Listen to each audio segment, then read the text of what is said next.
Hi, and welcome to Meet the Mayor. This is Larry Petraccaro, and I have with me Dean Dafis, Mayor of Maplewood.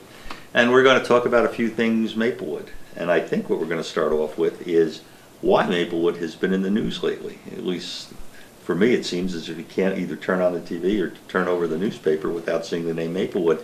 Part of the reason of that has been cannabis. So maybe you want to give us a little bit of a overview of what's happening. Maplewood is famous because of weed. Legal weed. Larry, first of all, thank you for having me again. It's really nice to be with you, and Studio 1A is the place to be. And I enjoy our chat. So yeah, cannabis is adult recreational use of cannabis is finally legal and decriminalized in New Jersey. And as of a couple of weeks ago, retail sales of adult use have begun. We had an existing cannabis business in town. It was a medical dispensary. Mm-hmm. Medical product requires a medical card through the state of New Jersey for patients who use cannabis. And they now applied to the state to have the license to sell recreational product to all consumers. And that began a couple weeks ago. And we're really excited. We're really on the map. Maplewood is one of very few towns in the area with a dispensary of its kind, and the apothecarium is really well known across the country. And we're excited about it. But we also hope that with the next few rounds of licenses that the state is going to grant, that they will focus on less big corporate players and focus on micro businesses. Well, the apothecarium, and that's part of a national chain? The apothecarium, they're not a national chain per se, but they are a large corporate outfit.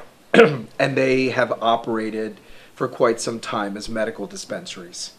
If you recall, the effort to legalize cannabis about 4 years ago failed in the state legislature. Mm-hmm. So as our state reps often do in hot topics, they leave it up to the voters. So when the legalization failed by just 4 votes at the time, the issue went to voters.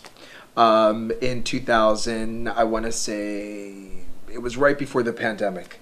I forget which year it is, with everything that's been going on. So anyway, voters unanimously voted in favor of cannabis legalization and decriminalization, almost by 70% of the vote. And so now it is legal.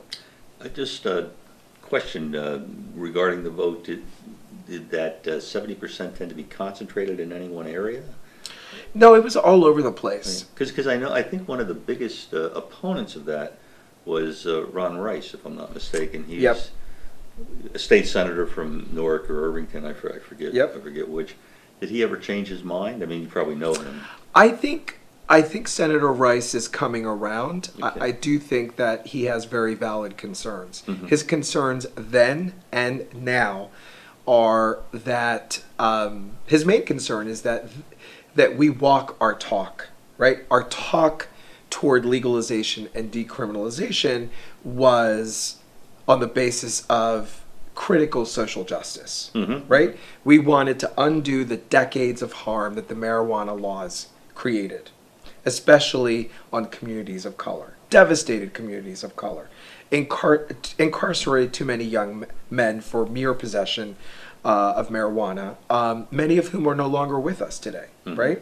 So Senator Rice has always said, sure, let's do this, except if it's just going to become another business on the backs of communities of color. Yeah. So there have to be, in the legalization, there has to be components that address the social justice. And there are now.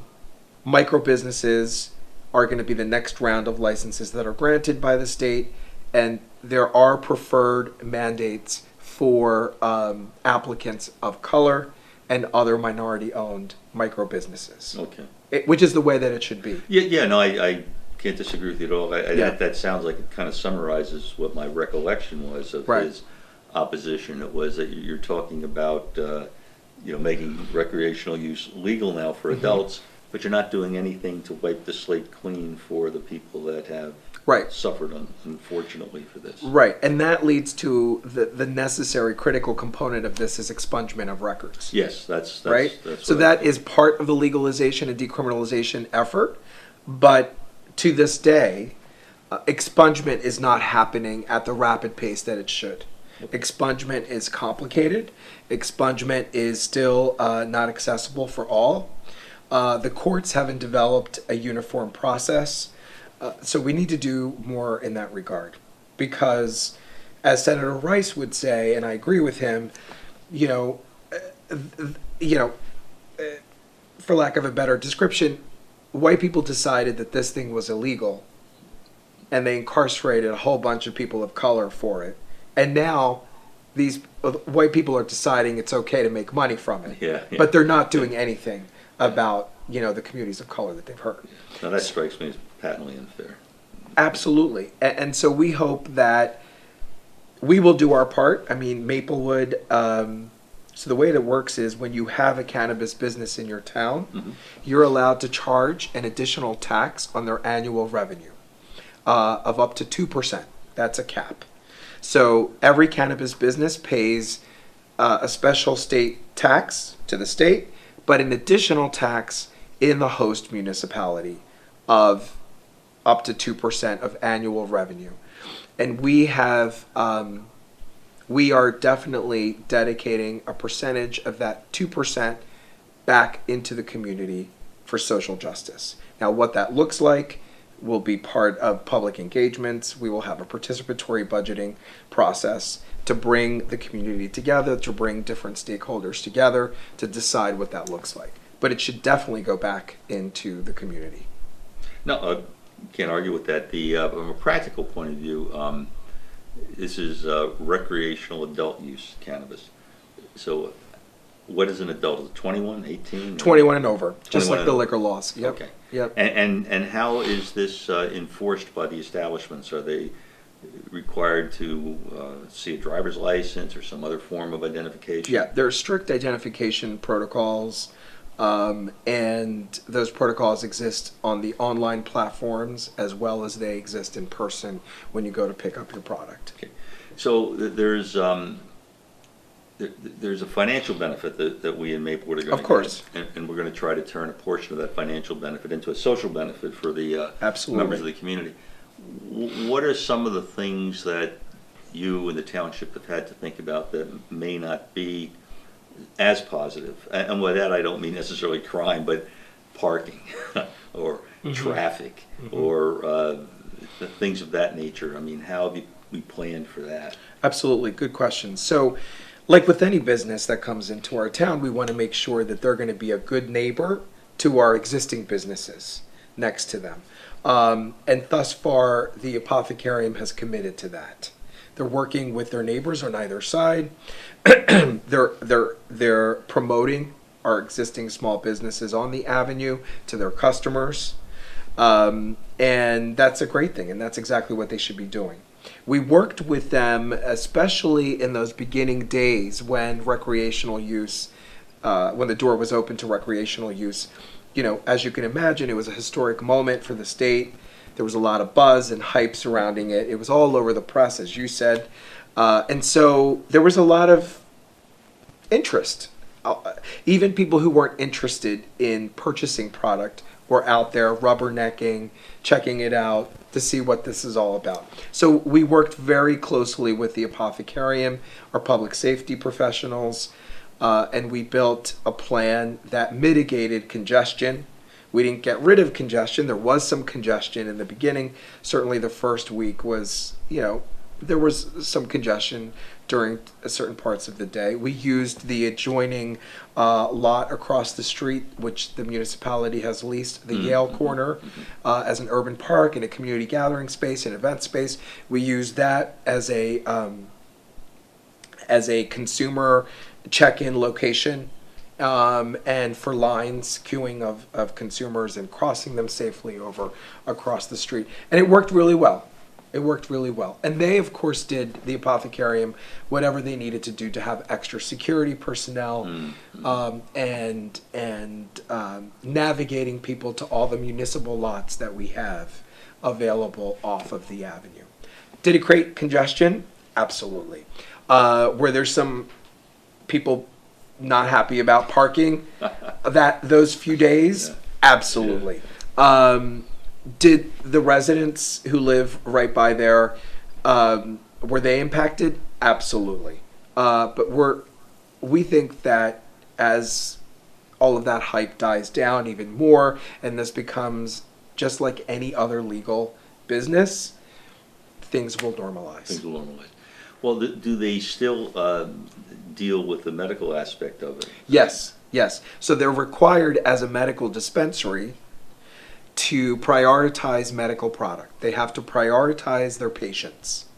So they're under strict audit and guidelines by the state to show that they are doing that. So it's always medical first and then recreational. In fact, medical patients have preferred parking right on their lot. Is just for medical patients. Medical patients have certain times of the day when only they can shop. Medical patients have pickup, a 15-minute curbside pickup, order ahead of time pickup. So yeah, there's absolutely a requirement, state regulation that medical product is preferred, is prioritized rather. It's prioritized. Yeah. And so, and I suppose the fact that they had experience in the medical aspect of it must have smoothed their transition into the recreation. Exactly, and that's why it made sense for us in Maplewood. Since they were here, we could show now, and we will be showing in the coming months, that this can work in your community if you work together with everyone in the community to make it work. It's nothing to be afraid of. And all of us have a responsibility to destigmatize this once and for all. It's unfortunate that so many municipalities have opted out because they're still afraid. They're still holding on to that stigma.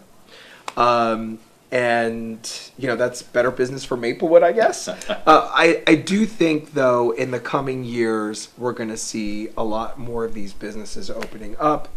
Different kinds of businesses. Remember, there's different classes of licenses. It's not just retail. There are people who are going to be doing manufacturing, cultivation, delivery only from an existing business to a consumer, door-to-door delivery, like your food. You can get your cannabis. So, well, the manufacture, the production, and so forth. Does any of that happen in Maplewood, or is what the apothecarium? Is their stock brought in from somewhere else? So fortunately, and this was another reason why this made sense for Maplewood, the apothecarium grows its own product. Okay. They have a farm in Booton. Okay. And so that was another criteria to allowing them to operate in the township. Because of everything that we talked about, including prioritizing medical products for patients, we wanted to make sure that they were not going to run out of product. Okay. But since they grow their own product, we felt comfortable that that would be something that could work. And the state agreed, because this ultimately is the state that licenses all of these businesses. It is not the host municipality. The host municipality merely opens themselves up to cannabis businesses by opting in to cannabis licensing, and provides local licensing and endorsement, which is required for a state license. Sounds like Maplewood thought this through before they started, which will bring us to the second thing we were going to talk about, which was the master plan. Yeah. But we'll have to do that after the break. Okay. So if you'll stay with us, we'll be back in about a minute.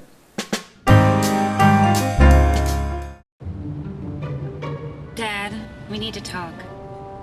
If you're not going to listen to me, who will you listen to? Jeffrey. Is that Marcia Gay Harden? I think so. You're getting older. Not that old. Your brain is changing. That's what I was saying. Honey, I've got experience with this. Jeffrey, brain health is all about making the most of your brain as you age. Really? Whoa, where did she go? Learn what you can do to help keep your brain healthy at brainhealth.gov. Hi, and welcome back to Meet the Mayor. This is Larry Petraccaro with Dean Dafis. And we spent the first half of the show talking about cannabis. And we were talking about not so much how it's impacted Maplewood, but in a sense, how Maplewood has decided to let this thing impact very positively the legal, the science, the public health, the economic development, and the land use and zoning. So this you touched on all of those in one way or another, which actually brings us to the second topic we were going to talk about tonight, where it might have been the first, but now it's going to be the second, and that's the master plan. Yep. So briefly, you mentioned it in one of our earlier shows that it's more or less the template that the township uses to go forward.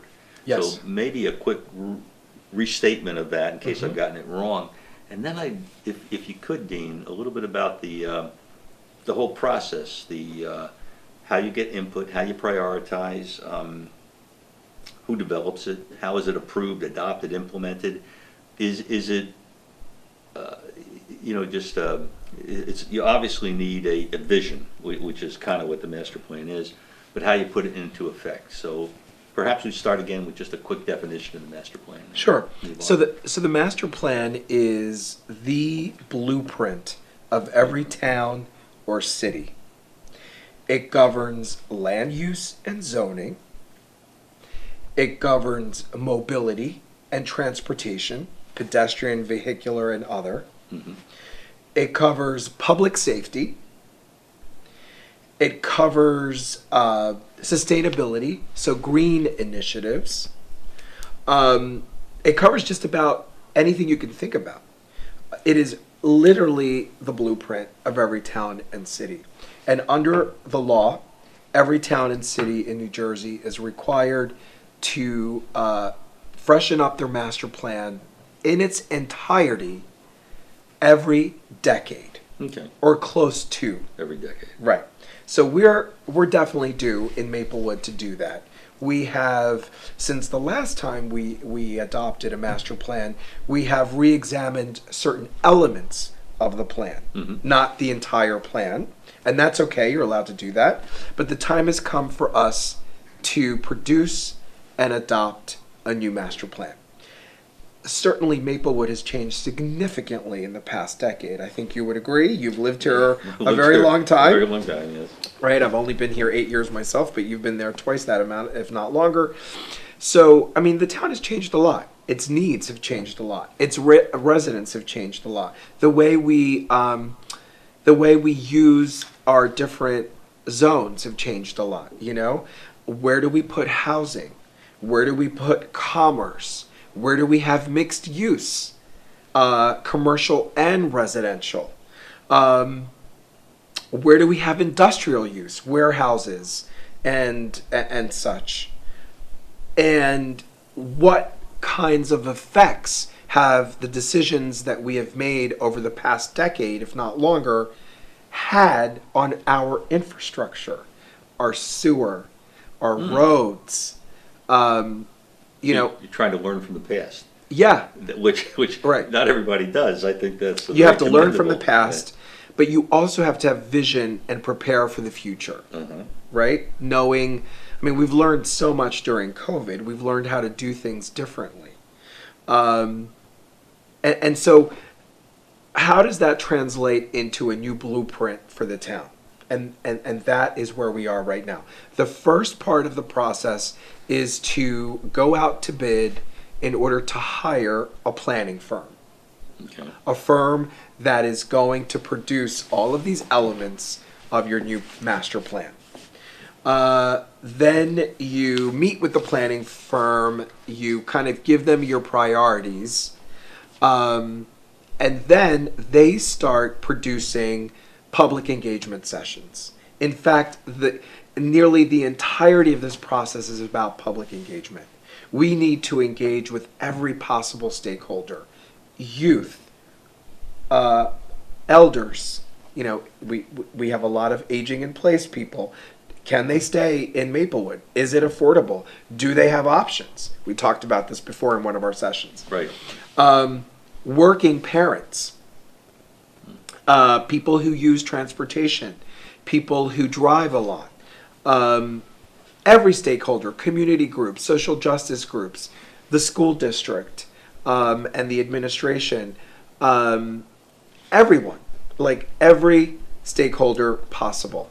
And that's where we are right now. We're building those sessions. Okay. And those sessions will be held in, I imagine, in some hybrid capacity, in person, online, as people feel comfortable. In light of what's going on right now, transmissions are going back up.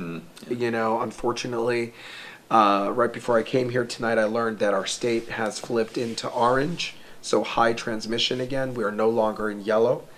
So I hate to break that bad news to you tonight. But so that's going to be the process. And once we feel that we've gathered sufficient input from everyone about what they want to see, what doesn't work, what could work better, that's when we put all those elements together.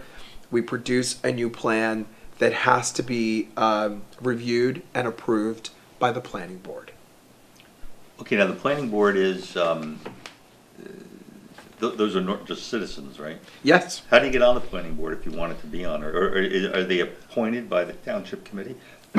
Yes, the planning board has, unlike other boards and committees, it is governed by state law, so there are certain Okay. requirements that you have to meet. Okay. Every mayor gets to appoint at least one person to the planning board. It's sort of like a president that gets to appoint to the Supreme Court. You know. But the residents are, you know, it could just be anyone who raises their hand and they said they want to volunteer and they want to serve, and they're interviewed by the township committee, and they're presented and they join the board. Okay, because it's state mandated that this has to be done, right? Yes. Is there a specific structure that the state requires, a specific organization or specific categories that have to be addressed? Yes, and it's some of the elements that I mentioned. That's what you mentioned. Housing, land use and zoning, all your different zones.